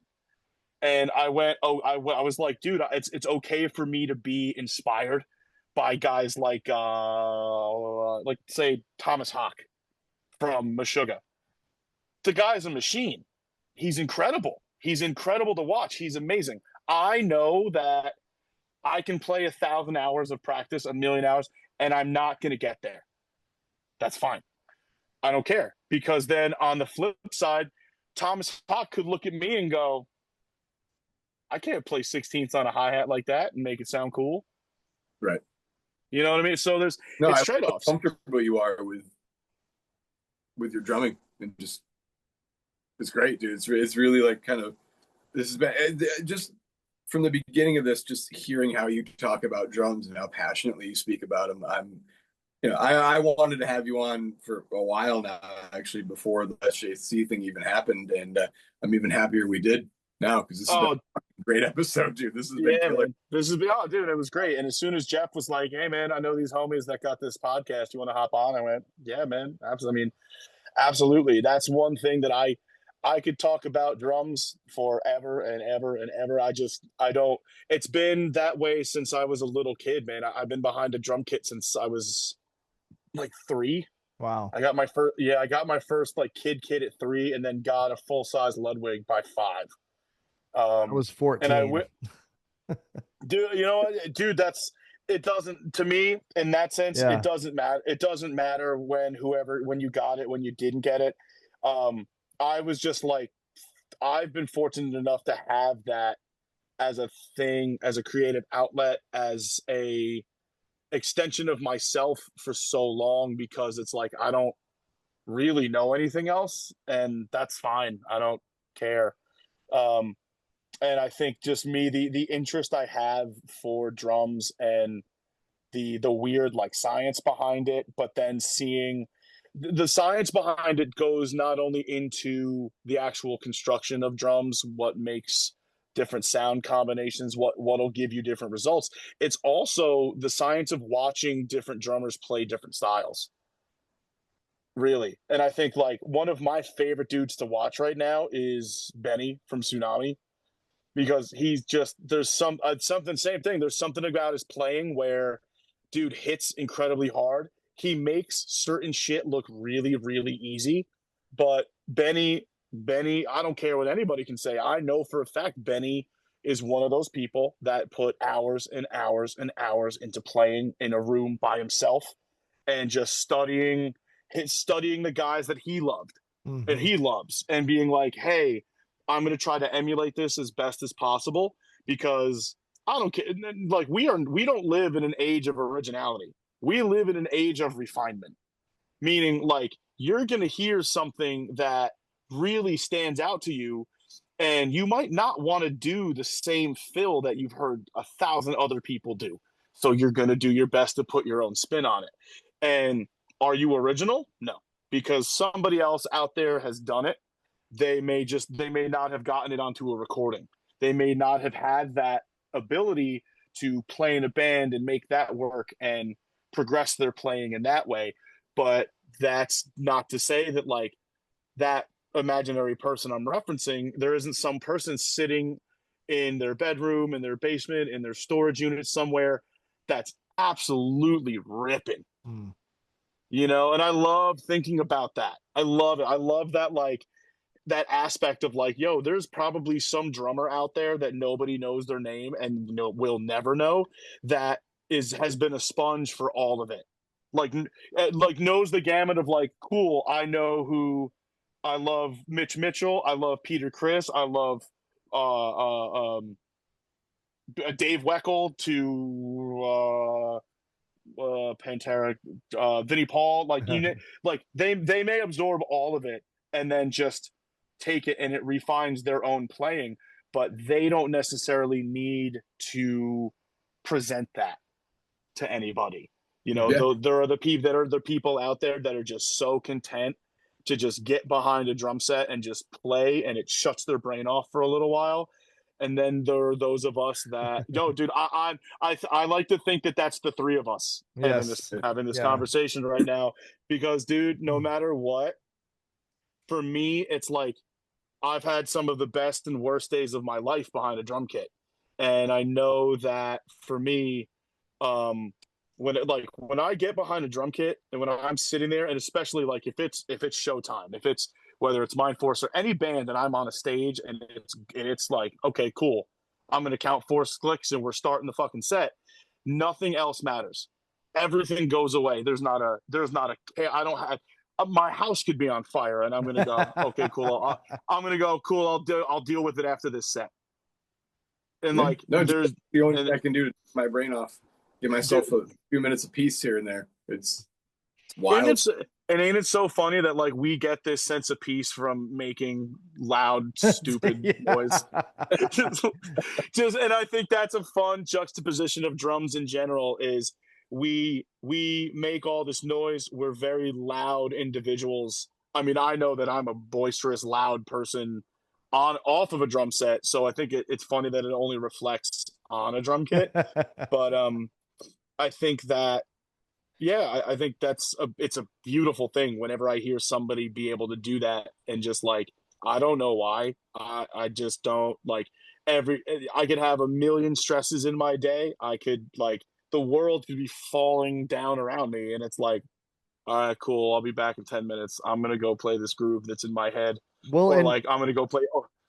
Well, I was just saying, it takes everything, you know, to it takes all of our limbs, our brain, our everything. So it does shut everything out, you know. It's because you're using everything you have to play this. I don't know. Yes. Absolutely. It's gotten to a point with me now where if I'm having like a practice day, which, I mean, dude, you know, Donnie, I know we don't know each other well, but I have 3, you know, youngest children. My oldest is only 14, and sure, yeah, you were mentioning, a lot of like the music stuff. Not like I'm some fucking hero, dude. It's my family, I love them, but most of my drum by myself in the basement. You know what I mean? And I've gotten to a point now that when I'm down here and I'm struggling for a day, I almost start to get psyched, because I know when I'm struggling in the next day or two, I'm gonna go up another, like, that struggle, that day that you suck when you can't play. That's like right before you're about to take a step up. Even if it's just a small step, like the next day or two after that, you're going to sit down and everything that fucking sucked is going to click. So now even when I suck, oh yeah, I'm getting psyched, because I'm like, oh, it's fucking coming, where like that next step is right. Oh, that gets me. Brother, I mean, I get it. I get it, man. For me, something a lot of people don't know about me is, um, I don't have any like medical issues with it, but I have ridiculous sleep issues. I've never really slept well as a person. Like I don't really sleep more than 5, 6 hours a night max. Same. Um, and it'll be it. I don't know how I do it, because even like still nights where it's like, cool, I had a super late ass night. I was out till 5 a.m. on a Sunday, and I have to be to work at 9. I'm still there. I'll sleep for a couple hours, and I'm fine. What I'm getting at is there are nights where, I'll be home and my mind not I might not be absorbed in thought. My mind might not be racing. I just can't sleep. And without fail, I'm now fortunate that I have a place where I have a kit set up just about 24/7, because I have a separate practice space at the print shop that I manage, and um, I'm able to go in there at 11 o'clock, 1 o'clock, 2, 3, 4 o'clock in the morning and just rip and just play with the same ferocity that I could if it was 6 o'clock at night. To it's 3 in the morning. I don't have to worry about noise complaints. I don't have to worry about pissed off neighbors. I don't have to worry about anything. I can go leave my phone home if I want, just not think and just go rip. And it's been one of the only things that in my adult life has helped that sleep process, is the full body exertion of, and it doesn't matter whether I'm getting there at 2 in the morning and I'm playing brushes and I'm doing jazz fills. It doesn't matter whether I get there and I'm in some weird pissed off mood and I'm like, I'm playing blast beats for 45 minutes straight. No matter, they both help in this weird way. And um it's funny, like I've had, I dated one girl for a very long time in my 20s, and she definitely saw all of it. She saw the like, yo, homie, it's 3 a.m. You got to go to sleep. And I'm like, I can't. I don't know why. I've just never slept well. And until recently, really the last few years of having the ability to have a kit set up and go down there and rip at just whatever time, it just does something to my brain where it puts me in this mode where I'm just like, oh cool, I can like my brain's off. You know what I mean? I guess then you guys will understand that exact feeling of like, I sit down at my kit and I can turn my brain off for that 20 minutes or Yeah. however long. It doesn't matter. I think something about doing it at night for me helps me like settle in and be able to go, I can go to sleep now. And it's been the only thing. Like, I don't, dude, I've tried, like, I hate melatonin. I don't like sleep aids. I don't really take any medications. So it's just like, I don't really know why. My whole family's just been like, yo, you're the freak, dude.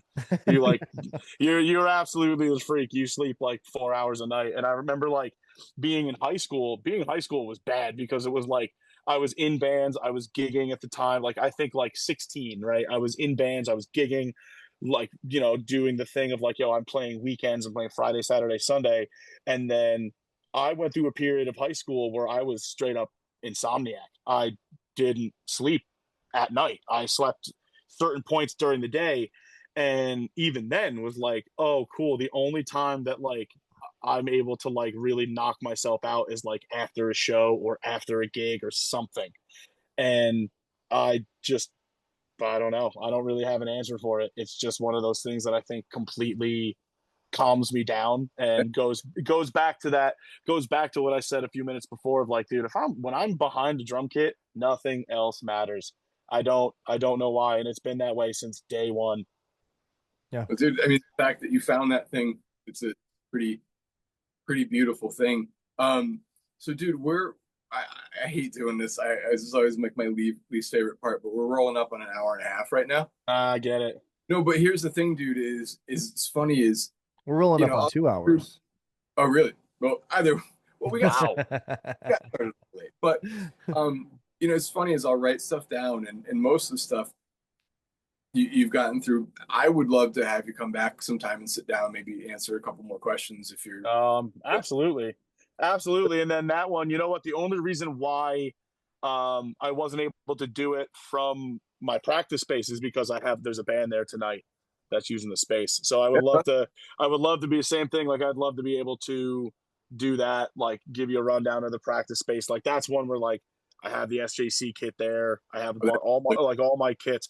Fun fact, fun last question, and then I'll let you guys go.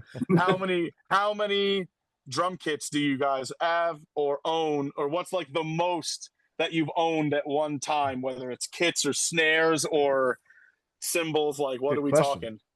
I Yeah. usually only have 2 kits at a time. I may have like a junker at a friend's house to go fuck around on, which actually I do. Right now is the first time where I have 1 kit, but I have a 24 by 14, and then I have a 22 by 16 that I'll swap out the kicks with, and then Nice. I have a 12 by 11 tom. It was like a power tom for it, all lug legs, and then I have the 13 by 12 was cut down to a 13 by 9, and then I have a 14 14 and a 16 16. And I found for me right now is perfect because it's very utilitarian. It's all black. I don't have to worry about it. They're great shells, but they're kind of scuffed up. I don't have to think about it. And anything that I love fancy finishes, but the more I have to think about something, I get. Oh, That being said, I did get to a point where I think I had close to 19 or 20 snare drums, and it was fucking ridiculous. Whoa. Good. Yeah. yo. Dude, when I was rolling in money for a minute, I think we paid like 2 or 3 months of our mortgage when I started selling them off. It got well, dude. That was before Matt knows, but that was before I was diagnosed with certain things and got put on medication, and I had zero impulse control. So I would see a drum and I would sweat until Oh. I took it. Now Yeah. I have 3 snare drums. Well, I have a few more, but 3 that I use a lot. They're all tuned. One's high, one's mid, one's low. Nice. Kind of swap them out. Cymbals, that's another conversation. I don't know, but yeah, I get it. What about you, two Matt? sets, 2 sets of hats and a couple rides, but nothing crazy. I've got 3 right now. I've got my main is a pork pie. I think it's 13, 16. It's just rack floor. Sure. I've got a PDP kit that I bought for $300 off of Hell yeah. Marketplace, and it's a 4-piece kit. It's got like a 10-inch tom. I don't play, but you know what's weird is that PDP kit sounds the best. I have a I Yamaha stage custom that I'm in the process of refurbishing and fixing up and everything. So, but I used to own a Yamaha stage custom back in the day. I think we are talking about that, and that was yeah. it didn't sound that great in the studio for some reason, but every time I played live, the sound guy would come up and be like, "That's the best kit I've ever heard." Dude, I can tell you why. it's never happened with any other kit. Weird. So I'm assuming it was the stage custom birch. Yes, it was Birch. Hmm. That's why. Wine red. So that right, that wine, oh, the classic. So that's at least what I was always told is that you're like anything that's any sort of a darker tone, a maple, a walnut, an oak.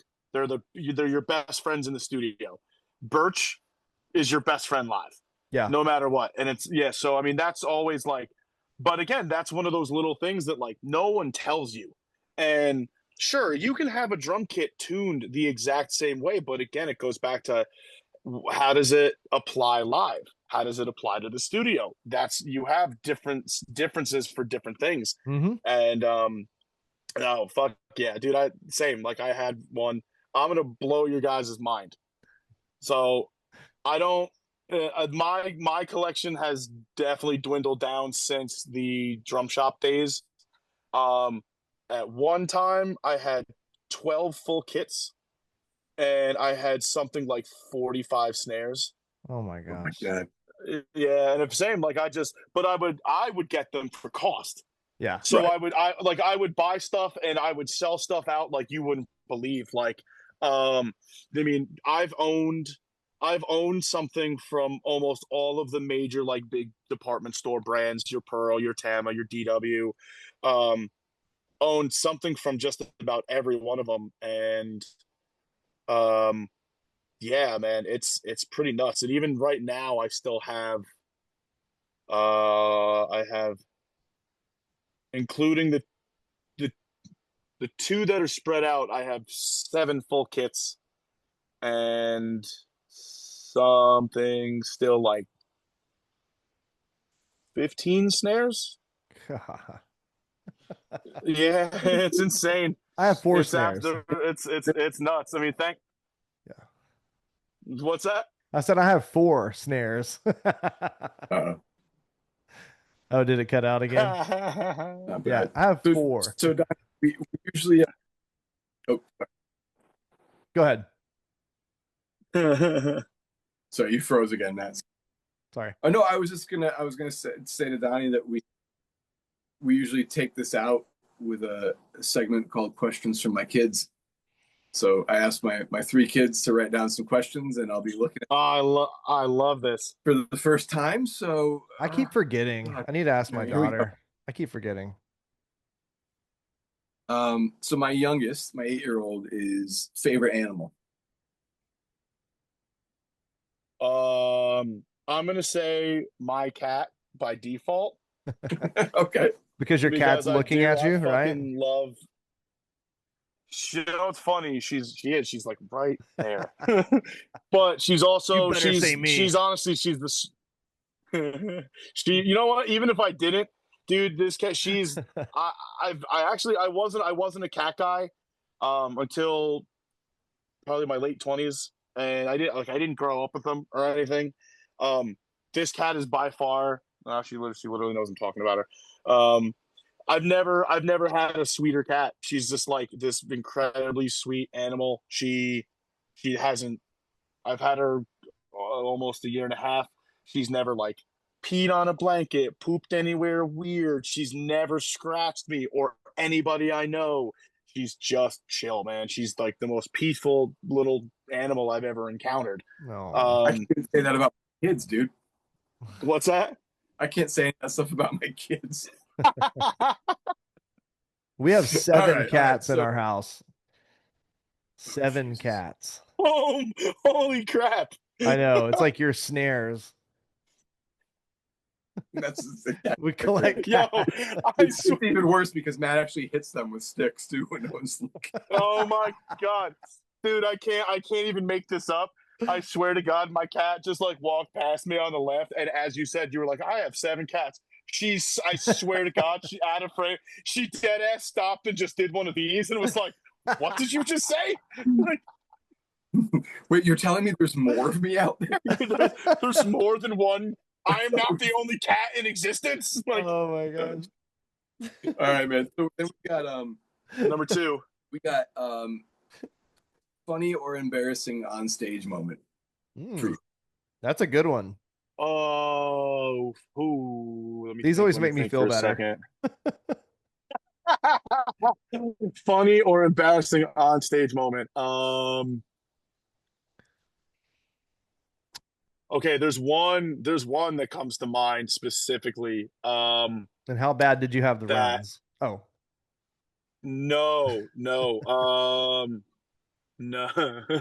no. Thankfully, I've never none of that. Like I've never like pooped or peed myself or no, not even like I've played shows sick as fuck and been like I'm gonna throw up and haven't.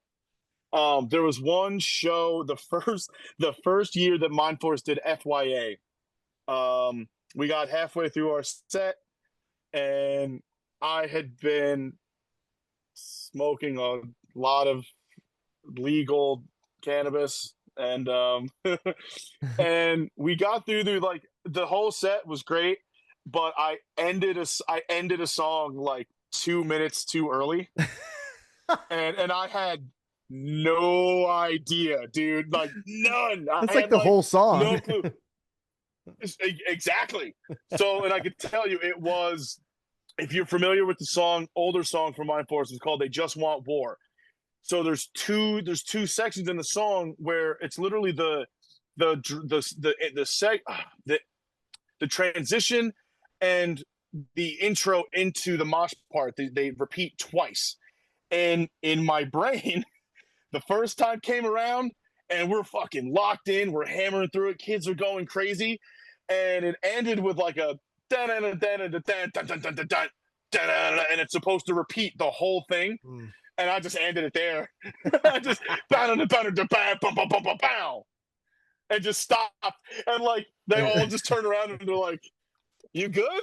I'm like, Dude, that's the I'm worst just, when they all look at you too, and you're like, dude. They all look at me, and in my brain, like my high self at the time was just like, "Oh, I don't know what happened. I played the song. It's fine." And Jay's like, "Are you good?" And I'm like, "I guess so." Like, I have a feeling, no, I'm not. it's like, no. And then that established a rule after that show. They were like, Donnie's not allowed to do dabs like before a show anymore. That's not happening. Yeah. So, Probably not the worst thing, man. All right, we got one for you. We got one more. What do we got? It just says pickles. Yes. Yeah. What kind? Oh, I mean, I'm gonna say Coaster Baby Dills Okay. because they're the ones that are in my fridge right now. I'm just glad those red But freaks. I also there is a local stand or a local business that does a farmers market stand by me every week, and they make firecracker pickles. Ooh. And they like sit in this like weird like Calabrian chili paprika brine, and they're exactly that. Like they're not spicy, but they're spicy. I don't know how to say it. Like you bite it, you bite it. Yeah, you bite it, and you're like, oh, this is kind of tingly, and you expect like afterburn, and there is none. It's just normal pickle. How far are you from Albany? An hour and a half. Hour and a half. Next time there's this farmer market, let me know. I'm gonna He's like, I'm coming for firecracker pickles. Yeah, dude. I live great. near Well, the dude, Best Made factory. So you drive around town and it just smells like pickles the whole time. Fuck. Yeah. Dude, It smells damn. so good. I Yeah. hate pickles, but they smell good. I would want to deep fry the whole town. Dude, if you seriously, man, if you ever end up out this way, you come see me at the shop, get a tattoo, and then you got to come over and I'll make my my air fried pickles for everybody. I'm in. It'll be great. Well, dude, man, it's been like an absolute pleasure, and like I said, man, this is far more than I expected, and I'm really happy This is awesome, to talk with us, man. We'd love to have you back on. dude. I'd love to anytime you guys tell me, I'm here. Awesome. Beautiful. Yeah, it was fun. Hell yes. Fuck Fuck yeah, yeah. dude. Thank you so much, Donnie, and Guys, peace. See you later. Very Absolutely. nice to Be meet in you. touch, guys. All right. Yo, you as well, guys. Peace. All right, but have a good night. Thank you. Bye. Later.